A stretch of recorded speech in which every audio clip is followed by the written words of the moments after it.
for more analysis. I am joined by Ahmet Uysal. He is a Middle Eastern Studies professor at Istanbul University. Thank you so much for being with us on the program, sir. Just give us a sense of what you make of this leaked document of Hamas's proposal. Will it work? I think this is a good start. There are good signs that things are going forward with the ceasefire and maybe a possible peace deal later on. Of course, it is not easy, but there are many sides are pushing to realize this goal.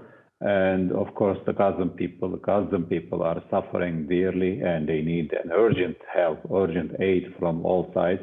All kinds of necessary, essential materials are missing in Gaza, and their plead also is heard everywhere. And this is urgent. And Hamas also put forward a workable deal, and I think America is going to decide at the end. And there are now signs that they are maybe considering this deal at least. Maybe, of course, it is open for negotiation, but at the end, I think the international pressure is growing now on America, on Israel, and on the other allies or other supporters of Israel. I see America as the supervisor of Israel, so the supervisor most of the time decides for the enactor, which is Israel.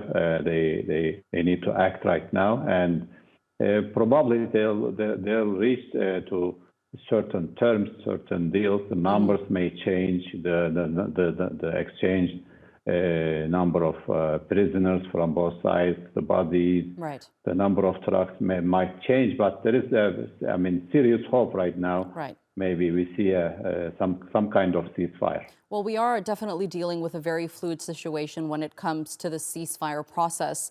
And you mentioned pressure. Netanyahu is under a lot of pressure within his country, both from political figures, especially right-wing political figures, and from the public. We have the political figures saying no ceasefire at all, we're going till the end, and we have the public saying we still have hostages that are being held captive by Hamas and we need to retrieve them. So how do you think Netanyahu is going to balance out the pressure that he's under?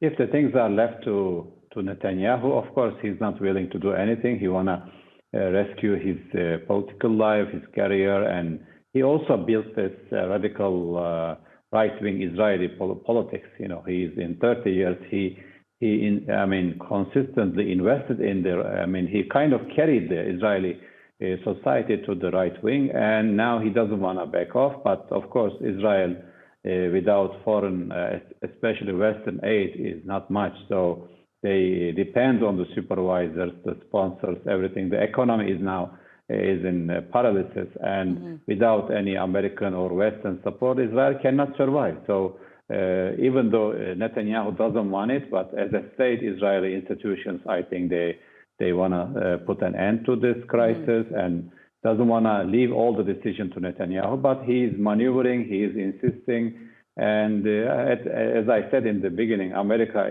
or the USA is the main supervisor for Israel, and they will be deciding if Israel, if America decides to put more pressure, Israel will lean into the pressures or fall to the pressures.